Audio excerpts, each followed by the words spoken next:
You Dim Sum, You Lose Some is brought to you by Anchor. Anchor is an all-in-one podcasting platform that allows you to create, edit, and distribute your podcast. It's free and has many creation tools that will allow you to record and edit your podcast right from your phone or computer. Anchor will even distribute your podcast for you, so it can be heard on Spotify, Apple Podcasts, and many more. You can make money from your podcast with no minimum listenership. It's everything you need to make a podcast in one place. Download the free Anchor app or go to anchor.fm to get started. Hi everyone, this is one half of CASA board right now. This is our first episode of our podcast, You Dim Sum, You Lose Some. And right now we're gonna get to know the board. So we're gonna do some quick introductions. And first up is Andrew. Hey everybody, I'm Andrew. I use pronouns like he, him, his. I am a third year in CASA. I'm CASA's president, and I am from Minnetonka, Minnesota, which is a suburb of Minneapolis. Cool. I'm Alexis. My pronouns are she, her, hers. I'm going to be an incoming junior studying material science and engineering. I am this year's events coordinator, and I am from Skokie, Illinois, which is a suburb of Chicago. So I am David. I use pronouns like he, him, his. I am a rising third year studying computer science and math. This year I'm CASA secretary, and I am from Edina, Minnesota. Screw me. My name's Kay. I use she, her, hers pronouns. I am going to be a third year this fall in the College of Biological Sciences, majoring in microbiology with a minor in health psychology, and I am CASA's membership chair this year. I'm from White Bear Lake, Minnesota, which is a suburb about 20 minutes northeast of the Twin Cities. Hi everyone, my name is Abby Medberry. I use she, her, hers pronouns. I'm an incoming sophomore and CASA's advocacy chair this year. I'm from Rochester, Minnesota, and I'm really excited for all of you to get to know me more through our podcast. Cool. So now that we wrapped up introductions, we're going to move on to what we've been doing during the summer, during COVID and quarantine, all that fun stuff. Yeah, this is just like a super chill podcast for episode 0. Not hitting any heavy topics. We're really just hanging out, so y'all get a chance to meet us. Since I'm talking, I guess I can go first. This summer, I interned at Security and Financial as a app dev intern. It's pretty nice, I guess. I kind of just like sat in my apartment for 8 hours a day staring at my screen, but you know, can't complain. Outside of that, I don't know, I started trying to jog. I work out occasionally. I watched a few movies. I'm trying to listen to new music. Extremely stereotypical stuff, unfortunately, but it is what it is. Fun. So I had an online internship with a nonprofit this summer. I quickly applied because my original one got canceled. And I did marketing for a nonprofit, which was super cool because I usually don't get to do a lot of creative work. Besides that, I started sewing again, actually using my sewing machine that I got as a gift. I've also been into reading. I got a Kindle, which is super good for the environment. You can hold 10,000 books on it, which is pretty sick. And yeah, watching movies, working out, that basic stuff. Also accomplished. What have I been doing this summer? What haven't I been doing this summer? So this summer I was a 2020 orientation leader, so helping new students into transition into college, super fun. I was also in charge of PSEO orientation, so I was helping high school students as well. I was taking a summer class. I took genetics over the summer. Yeah, so that's taken up most of my time, but I've also been drawing more lately. I'm super into art. I used to think I wanted to do art, and then I realized that that's not a viable career path. But I've been doing it more as a hobby now. So. What do you draw? Some anime. Yeah, don't be shy. You're gonna see some of the artwork on the gram, or? This summer, I have, I guess, big thing. First internship this summer was really cool. I was doing infrastructure stuff. Sorry, that doesn't mean any. Sorry, computer science infrastructure stuff at Optum. writing some Python, classic. Besides that, I guess like been cooking a lot more, baking a lot more, walking a lot more actually. Um, that's something I haven't really done. I bike around campus, so I would just bike everywhere, but walking is also pretty relaxing. That's all I have to say about that. What have you been cooking? Um, cool thing, I made dim sum one time, and that was Ooh. pretty exciting. Kind of difficult though. I was gonna say, like, what's everyone's like go-to, like maybe musical artist or like album to listen to while like walking or running? I feel like I don't I even don't know really, how to answer this. I don't really have an album that I go back to on the reg, but because I don't know, generally I try to like listen to a new album. But Mhm. one album that I listened to on a walk somewhat recently was Pink Floyd's "Wish You Were Here," which I liked a lot. Thought that was pretty cool. Nice Getting little some prog rock. oldies. Yeah, I'm that kid that's like, yo, music was so much better back in the old day. You're like born in the Except wrong not really. generation. Yeah, except not really, because my music taste is garbage or non-existent. And I definitely listen to it because of JoJo's. Honestly, okay, I'm gonna out myself here. I was gonna say anything hype, uh, to keep me going. When you're running, you just need that boost of energy. Mhm. I'm not gonna lie, I have the entire JoJo soundtrack favorited, and I listen to that sometimes when I'm running. But So JoJo's Bizarre Adventure, like the anime. Do yeah, they like reference a lot of like American music? oh yeah, yeah. No, they do. They definitely do. Y'all a bunch of weebs. How about UK?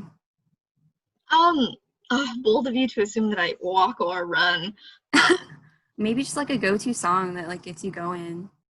um, that's the thing. I have a really strange taste in music in that it's everything. Like I really will listen to pretty much anything besides country. Like Yeah. country is objectively the worst art form. So At don't at me. Amanda, she loves country.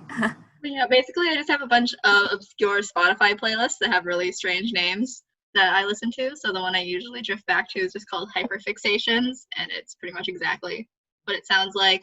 But right now there's a lot of like songs from TikTok on there. Yeah. Like I feel like you have to like any musical artist nowadays, you just have to get your song on TikTok and you'll be famous. You'll be set for life. Stunning is like actually kind of a good song. Mm-hmm. I don't know. I've been like listening, like I used to like hate EDM, but like my sister started playing EDM while we were working out and stuff, and like I don't know, it's just so energizing. Like I get it now. I don't really like the hardcore like Skrillex like dubstep type EDM, but yeah. Nightcore. Do any of y'all listen to Nightcore? Is I that an used to artist? listen to Nightcore like as a child. I don't know what that says, but I kind of don't really listen to it anymore. What is Nightcore? Nightcore are like the songs that are like bass boosted and like sped up, so they sound like Oh. basically I listen to it when I need to stay up for long periods of time because it gives me a lot of anxiety. Yeah, they're like higher pitched and Really? usually a little bit more upbeat. They sound kind of wrong sometimes depending on the song. You're not wrong. One of them's a TikTok trend. The one, the like the Rockefeller Street one. I don't think I know that one. Oh, it's from that video of the guy Sing it playing. for us. Sing it for Oh, us, Kay. how does it go? Like 1273 down to Rockefeller Street. Feel good. That was beautiful. Something like that. They do like the arm movements with it. That's all I remember. Talking about TikTok, do all of us have TikToks? I know I do. I do. Yeah. I got a TikTok because I had to follow the CASA one. Wow. I have of to follow course, you, quick Dave. plug for CASA TikTok. Yeah, go check it out. Some good content already. Andrew, do you have a TikTok? I have a TikTok that I use maybe twice a month, or Amazing. whenever CASA TikToks come out. Wow. You have so much willpower to not go onto it. It is so addicting. Literally, sometimes I will go on TikTok and then I will scroll and then the sun will rise. Not gonna lie, Really? like I spend too much time on Reddit to have time to devote to TikTok, so I don't know. It's taking over my whole life. I feel like I just like open the app and all of a sudden like an hour passes and like it's just all been on TikTok. It's like kind of sad, but I feel like it's worth some good content, some funny stuff. Okay, next prompt then. Why are you guys, or why are we involved in cultural orgs? Slash, what was our motivation for getting involved? I can go first. So, um, I joined CASA because I mainly wanted to find like a Chinese American community on campus, or mainly just like other BIPOC on campus because, um, I don't know, coming to like a predominantly white institution, it's kind of daunting. And welcome week was like so scary for me. I don't know about you guys, but like kind of like had a panic attack at the beginning where I was like, what am I getting into? But like I feel like once I found CASA, like I don't know. I like found people that I just felt comfortable around. I just like feel like I feel more comfortable around like people that are like me that I can share my experiences with. So, and I hope we're ready to maybe delve into some stuff that's like way too deep for the first episode, but we're going there. So I really got involved in CASA because similar to Alexis, I was just really looking for sort of like a group of like Chinese Americans on campus, just because like, so like backstory, I'm adopted and I grew up in like rural Wisconsin where I was like literally the only person that wasn't white in like in the entire town. So y'all could maybe say I'm like a tiny bit whitewashed or something like that. But basically, I grew up not wanting to be Asian and wanting to be a white person, and I received a lot of like flack for it in high school when I like moved to the Twin Cities, and people were like, "Why are you whitewashed?" And I'm like, "Don't want to answer that question." Um, so there's a lot of denial, a lot of problems and baggage I'm still carrying to this day, but we're working through it. Basically, I got to college and I was like, I want to learn more about this side of me and what this identity really means to me. So I decided to get involved in CASA and I got into the family program because I thought that would be really helpful for me in that regard. And I met my big sister and she was super helpful and like she completely understood me because she was like adopted too. So she was like been through some of the same situations. So yeah, so after that I was like, I want to help other people. So I got more involved. So hopefully I can help other people figure out what this identity means to them. But yeah, that's my spiel. on my end, I guess I kind of just joined CASA because I liked it, you know, like joined CASA events freshman year and sophomore year, and I was like, all right, it's pretty fun. It's a pretty good time. I get to learn stuff and meet new people and make new friends. I don't know. Might as well send it. It's pretty simple. I'm gonna say I feel like we're hearing a lot of similar perspectives here. I was gonna say I think a big reason that I have enjoyed CASA and that I joined CASA is just because I feel like it's I think it's a really good way to connect individuals on campus, and I think just the shared background there. I guess it's already been talked about, but that's something that's really helpful. That I think a lot of us have been sort of not fully embracing for reasons or another. And it's really nice that I guess there's other people who have similar experiences we can share there. Besides that, I guess like connecting, I don't know, just spreading like understanding and ideas amongst, I guess, other like between Chinese Americans on campus, with the APITA community, with the broader university community. I think it's a really good way to sort of CASA just being an organization is a really good way to, I guess we can say, I don't know, there's just like this place of community and like and congregation and gathering. So Hey, this is why Andrew's the president because of the eloquence, and I'm out here. So, what is like one of your favorite CASA memories or maybe events? Gonna be super basic and say Chinese New Year. I feel like that's always like, or it's like a main like event that's like usually people say as their favorite. It's like our biggest event. Free food, lots of events, lots of performances. I think like my freshman year, I was like super homesick. And it was really nice to just celebrate Chinese New Year somewhere, like away from home, and like having my friends that aren't like necessarily like Chinese American like enjoy celebrating it with me and like learning more about it. So How many of the rest of us are gonna say Chinese New Year? I was like, mine is Chinese New Year, but mine's like something very specific, and it's not like actually related to the event.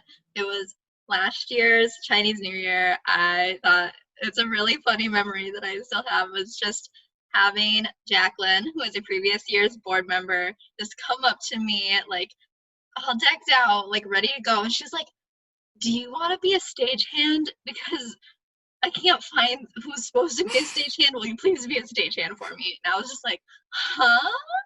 So then I was a stagehand for the event, and it was really fun. And there was a point in time where everyone was just like, does anyone know how to raise and lower a microphone? And all of us are just like, no, no, no. So that was a very that fun sounds so memory. chaotic. Yeah. We love that.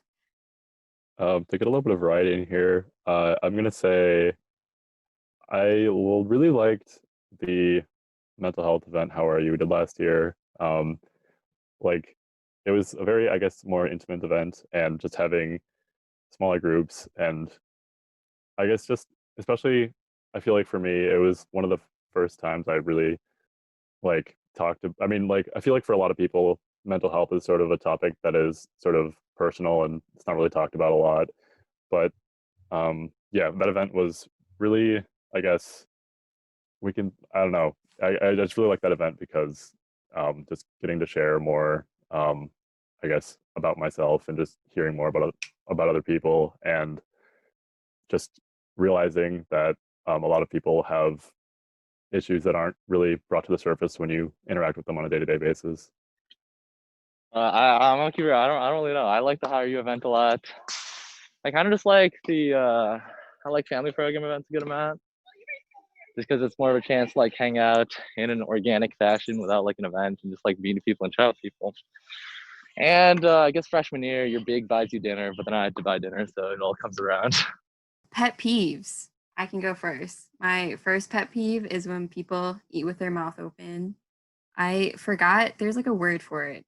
A phobia of hearing like Misophonia or something? Yeah. I like hate hearing like people chew. Oh, when people this is what my sister does a lot. She dissociates a lot and like doesn't listen to what I'm saying, and doesn't like listen to what like I'm saying when I'm talking to her. So like if I ask her, I like always have to repeat myself. I don't know. When people just don't listen to you when you're talking. I That's feel why like you just like don't talk to anyone, so it's perfect. 2 pet peeves. I'm just gonna do one. Yeah, just do one. Like I said earlier, I bike around campus a lot, and I guess like one thing is like the bike lanes and the walk paths aren't very separated, and the walk paths aren't very wide, so I understand it. But like sometimes I'm like biking, and I'm like going down the bike path, and people are just like crossing the bike path while looking, or just like walking down the bike path, and I'm always just like, well, I could like, honestly, I should just get Bell for my bike, but I'm never really sure if I should just like bike by, or if I should like give a holler just so I don't like accidentally hit them. See, mine's like the exact opposite. My pet peeve is people who ride their bikes on the sidewalk when there is a bike lane or the road right there. Because I've literally had bikers like hit me before, and they like yelled at me, and I'm like, you are going the wrong way down the sidewalk. So it happens a lot on campus, like more often than you think it should. And it's not usually college students, which is the weird thing. It's always like adult men. You should push them. That'd be my pet peeve. That's the answer. Just push them. Literally, I was hit once. And then Andrew just run into them. That's it. Can't relate because I don't really bike. God forbid. You just get hit by a bike, David? I'm good, sorry. Is David okay? I am okay. What's your pet peeve? I guess one big one is people like not showing up on time, just because my dad is like a super punctual person, and he kind of like made me do that. You know, he just beat the shit out of me if I showed up late. No, but I actually like I don't know. punctuality is Actually, pretty same big for though. me. Like my mom, she hates being late, so we always have to be like just for flights as an example, like we have to be there like 2 hours beforehand, like already seated outside of the gate waiting for the flight. Or like for like doctor's appointments and stuff, we have to leave like at least 30 minutes beforehand, even though it's like a 10-minute drive to the place we're going to. So I feel that. I feel like Zoom calls are making me a less punctual person, and I'm like actively hating it. Like how so? Oh, like I'm like, if I had training or anything like this, like orientation in person, I'm like one of those people that is like, I need to be there 10, 15 minutes early so I can just like, yeah. And like now with Zoom calls, I'm like, oh, I'm like 2 minutes late, but it's fine because it's just a call and I'll be there and I won't miss anything. And I'm like, wow, I hate this. That's so true. I haven't really thought about that, but like, I don't know. I feel like Zoom calls are just like so like awkward. I don't know how I'm gonna do online classes on Zoom. Also, like, you never know when like someone's gonna talk. Like, I feel like we're constantly just like interrupting each other like every second. So like social cues are super hard to read over computers as well. Like Hope these now, aren't for picked up on example. the- Yeah, right now. Oh no. Are your guys' classes online or do you guys have in-person classes too? I have data mining in person, which is really wacky. Because like that's What is- one of the classes that you should definitely be able to take What is online. data mining? It's just like comp sci. You have to go to Just the comp mines, sci. David. Yeah, I guess I gotta fucking bring my pickaxe into class, like chop some wood or get some ore like I'm a little dwarf. I guess that's why it's in person. I'm ready to roll to my 8:15 classes like 5 minutes late every day just because they're online. I remember last semester, or I guess not last semester, but like last fall when I had like 8 a.m.s, like, well, you have to wake up at 7, so you have time to eat breakfast and time to shower and time to get to class. But now that we're online, I can just, not even roll out of bed and turn on my computer. And I have a feeling I'll be eating less breakfast next year, but I have one class that is still listed in person. It is at 6 p.m. on a Monday night in St. Paul, and I Oh live in no. Dinkytown, and I'm really not here for it. What class is it? It's exploring research in the biological sciences, and it's basically the CBS honors course sequence. So they're going to teach me about doing research. Is it just once a week? Yeah, it's also only 1 credit, and it's just like, bro, you're gonna make me go to St. Paul in the middle of a pandemic. Yeah, that's a bit yeah, that's not fun. All my classes are online except a lab. And I don't understand how they're gonna do labs because you usually have like lab partners or lab groups, and we're probably not gonna do that. So I guess we have to do the entire labs on our own, which does not sound fun. I'm not excited about that. And I'm also mad that I have to come back to campus just for a lab and pay for an apartment just for one class. But it's fine. It's fine. So if COVID wasn't happening, what is something on your bucket list that you would be able to do? Travel the world. That sounds really lame, but I'd like to go back to Iceland one day. I've been there once before for a freshman seminar, and I really liked it. And I made a promise to myself that I would go back again one day. So That sounds like so much fun. What's like the weather in Iceland? it's pretty similar to Minnesota. When I went, we went in March for spring break, and it was snowy, rainy. The weather changes there from in the matter of minutes. It's kind of wild. I'll say everything there is super expensive. I didn't appreciate that. Like, if you were paying $24 for a meal, you were getting it cheap. What? Yeah, that was like Expensive. $24 was what they considered like going to a cafe and getting a light meal. That is that's horrible. Well, I guess you're paying for the vibes, the vibes in Iceland. Yeah. What You're type also of paying. food do they eat? Oh, they eat a lot of like fish. Yeah. Basically a lot of fish and the reason why everything's so expensive is because all of the fruit and veggies there basically have to be imported because you can't grow anything on that godforsaken tiny little island. Yeah. I really want to travel as well. I really want to go to Europe and I want to go to Japan. I've been seeing so many TikToks. Like, I don't Yes. understand why people are posting these TikToks now when we can't travel. It's kind of rude because it just makes me want to go there even more. But I don't know. I really want to go to Italy in the summer. I feel like that's such like a fever dream, you know? Yeah. It's like beautiful. Alexis, let's go. Let's make a pact. Let's go to Japan together. Please. I've been like all my friends have been Wait, saying I'm trying to go to Japan too. CASA trip to board Japan. trip. Board retreat in Japan. Go. Let's go. Honestly. I'd be down. Let's stash it. We can swim there.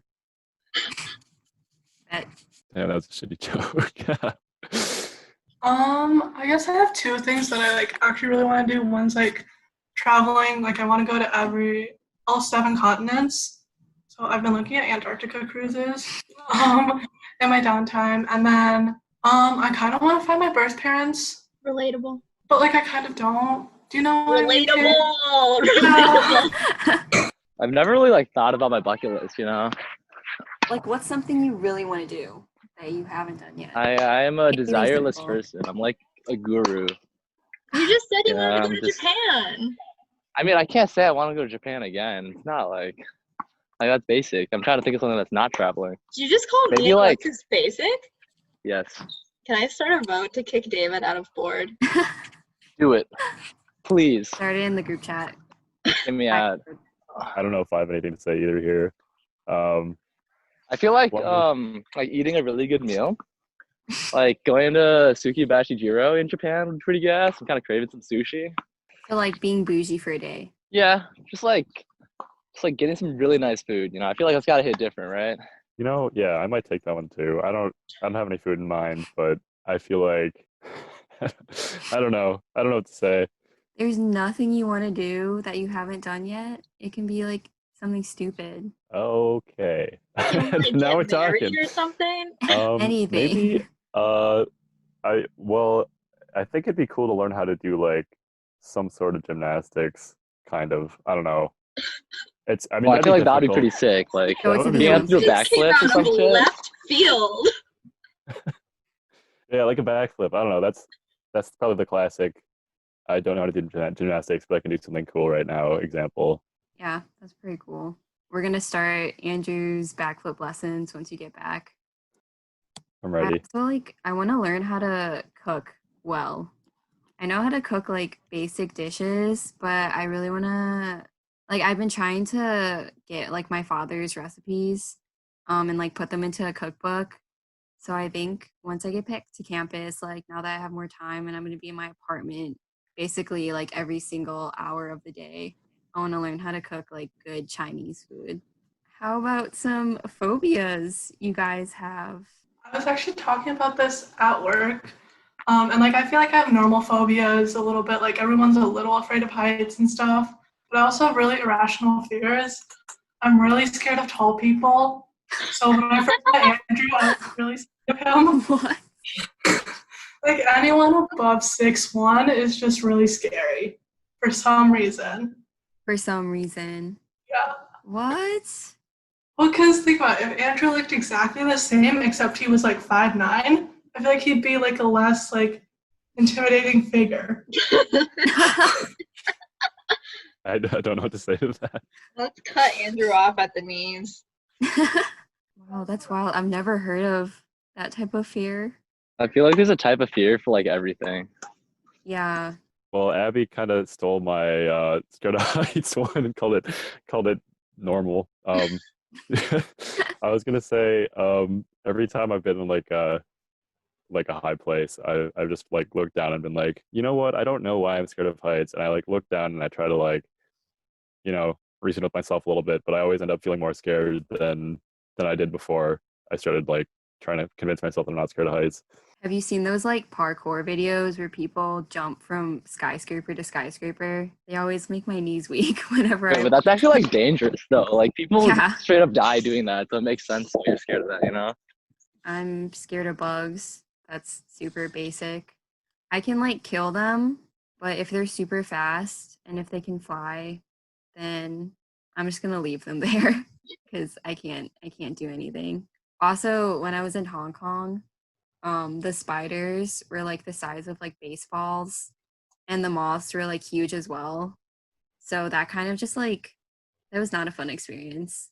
Like walking through campus and just like seeing a spider the size of a baseball dangling from a tree. I'm scared of Andrew Walker. You know, like, I don't know. I just like sometimes I get nightmares of him walking up and just being like, His I height. hate you, David. Yeah, no, I'm scared of him abandoning me. That's what I'm scared of. Oh, Like every David, time it's Andrew's okay. mad at me, I just like when I'm not taking notes in board meeting and he's like, David, can you take notes? Like I just fucking get terrified. Hey, I don't know, it's just extremely terrifying. Actually, David, you better watch out. I know Zoom has like an auto transcript feature. That would mean you wouldn't be taking notes anymore. I don't want to keep us here all day because I have a lot of fears because I am bad at mental health. Um, but just to name a few: failure, rejection, the fear that none of my friends actually like me and they're just being friends with me because they pity me, the fear that I'm never going to become anything in life and I'll just end up sad and tired and being in my parents' basement and they'll just be like really disappointed in me and say that I'm like the failure of the family. I also don't like bugs. I have a fear of parallel parking. One fear I don't have, the fear of death. Yep. Really? I don't care. If I go, I go, and that's what it's meant to be. I'm scared of death. My parents like would take me to the cemetery to see like my grandparents and relatives when I was younger, and I would just like lay in my bed thinking about like not even thinking, not even being able to think, and just like laying in a grave in a hole in the ground. Isn't that so scary? Sounds cozy. I feel like that's more the fear of being like buried alive than death No, but itself. just like not existing and like not being able to experience life and like the present. When I was like 10, I thought I had cancer for some reason, so I got like existential. I was like, what if I die? And I never really resolved it. I was just existential for a couple weeks. And I'm probably still existential if I had cancer. So, little fun fact for you. So quirky. Fun fact. I feel like I'm always existential. Like those are like my late night thoughts. Maybe this isn't the topic to get into in episode 0. Yeah, let's steer away from this. You can bring me back for the episode about existential crises and death. Yeah. Oh, I could talk on and on about that. This is a fun prompt. Second favorite ice cream flavor and why it's worse than your favorite. Maybe just start with your favorite ice cream flavor. I have a very love-hate relationship with ice cream because I am very lactose intolerant, but also, like most lactose intolerant people, I don't care. And then I just am in pain later. Coffee ice cream is best flavor objectively. I feel like I'm really lucky. I'm not lactose intolerant. So I looked out on that. I'd say my favorite is black sesame ice cream. I don't know, it's like something about it. It's just so good. I can like eat a whole pint. But I also like coffee ice cream. Yeah, this is one of those ones that I don't really have a response to. Like, I just like ice cream. I don't have a favorite flavor. Give me ice cream and I'll eat it. I'll probably shit myself, but I'll eat it. Like, what would you choose at an ice cream shop? Like something with like peanut butter or a cookie dough or a cake, I think. Or coffee. Coffee's a play. I was gonna say, in the spirit of the question, I think second favorite is there so that I feel like everybody has like a favorite to pull out of their pocket, but I'll go with mint chocolate chip because it's good, but also it's kind of boring, and I don't actually know what my favorite flavor is. I guess I'm still looking for it, but I guess similar palate as David, just anything with peanut butter or chocolate, or I guess coffee too. I actually don't like mint chocolate chip like a ton. Like I still like it, but when I was a kid, like my sister loved it, so my parents would always buy like the gallon jugs that are just massive. We'd have so much. So I ate so much of it. I remember really liking strawberry as a kid, and I hate chocolate for some reason. I still don't super like anything chocolate flavored. But I like strawberry because I thought the consistency was like the same throughout. With chocolate ice cream, I feel like sometimes you get more chocolatey pieces and then like less chocolatey section. And vanilla, like sometimes you get more vanilla bean and then less vanilla bean. That was just not it. Yeah, I've never thought of that. Consistency of flavor. I don't know. Honestly, I'm not a huge fan of mint chocolate chip because I don't like chunks in my ice cream because I don't like having dramatic texture changes when I'm eating things. Wouldn't it just be like boring? It would be like mushy to not have like texture, crunchy texture. I mean not ice cream because also like you're biting and cold things. Like I'm also not the person like bites their popsicles. Oh yeah, those people are like like Psychopaths. you can't bite your popsicles. I don't know how you do that without hurting your teeth. Maybe single worst habit. Cracking my knuckles. I feel like cracking your knuckles isn't like a bad habit though. It is when Uh, you sit down on your first day of lecture with your new teammates at your round table, and out of habit, you just go like this, and all of the knuckles in your fingers crack, and it is really loud, and the entire classroom's really quiet, and the professor looks at you, and you just have to like deal with what you've done. Fair enough. I don't know. I feel like I crack my knuckles a lot too, but I kind of just do it, even if it's quiet. You know, I just gotta send it. I was just saying, I'm classifying it as a habit because it's not something that I like think about when I'm doing. It's just like I'll do it on reflex. So that's why I call it a habit. I don't know what my single worst habit is. Maybe like retail therapy. I really like to shop whenever I'm like stressed or sad. Sometimes I don't even buy the clothes. I just like put them in the cart to look at and pretend that I'm gonna get them. I like picking up scabs, which is so gross. And I know it's so gross. And then like once I pick up my scab, it like will scab over again. And then I just have like little marks all over like my legs, especially where it's just like, oh, that's where I picked up that scab, and it never really healed. That sounds so painful. How do you do that? I don't know. I think I had like not OCD or anything, but when I was really little, I used to like very obsessively wash my hands and like pick at everything and make sure everything was super neat and tidy. So I think I had like some issue when I was younger, and it just never went away. But I don't wash my hands obsessively anymore. But like I do because COVID, but like not actually. I was gonna say my worst habit, I think right now is, I think that I tell myself I will, I don't know, I guess just procrastination is what I'm trying to go for here, but I stay up late. I'll stay up, just get this one thing done, except never really get around to starting it, and then I'll just go to bed way later than I was planning to without having even done the I guess the task that I had stayed up late to work on. So I'm sure that's semi-relatable. Period. One thing I do is like lack of prioritization. So I'm like, oh, this thing's due tomorrow, but I don't feel like doing it. So then I would just do something else that's not due for like a week. And then it's not great. Yeah. I sometimes do that, but also if I don't like get something done or at least like start it, it's just like nagging at me the whole week. Maybe we could just do like a quick like short prompt, sunrise or sunset. I mean, I feel like we're a little biased here because the sun is literally setting right now, but ideally, I would say sunrise. I think it just looks better, but I'm literally never up for the sunrise, so I'm probably a sunset person. I'll second sunset for the same reason. Like, I feel like the sunrise is a lot more like poetically pleasing than the sunset. Like the dawning of a new day, a new start, the cool air, you know, it's very poetic, but it's not poetic enough for me to stay up, to get up that early. Yeah, I feel that. I feel like a sunset after like a rainstorm, the colors are just like so beautiful. I don't have the willpower to wake up for a sunrise. Like if I do, then yeah, it's pretty, but I'd rather see a sunset. I think if I'm ever up for sunrise, it's because I just didn't sleep. So I think if I can like objectively compare like the sunset I saw, did go to sleep and then saw a sunrise, the sunrise is better. But I'm also like much more tired, so you know. Yeah, Abby kind of stole my reason because I was gonna be like, if I ever see a sunrise, it is because I did not sleep the night before. So then it, like the sunrise just like kind of makes me feel bad about myself because it's like the sun is peeking out to be like, hey, why are you awake? You, but I like always dream of being a morning person, even though I like am super not. So maybe I'll like wish fulfillment, say sunrise.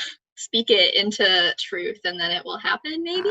Manifest it. We're all about manifestation. Okay, so I guess that is the end of our episode 0, getting to know board, super chill conversation. Thanks for listening. Thank you. Bye. Catch us on our social media. Catch the next podcast. It's the squad pulling up. Slap that subscribe button, you know. Peace.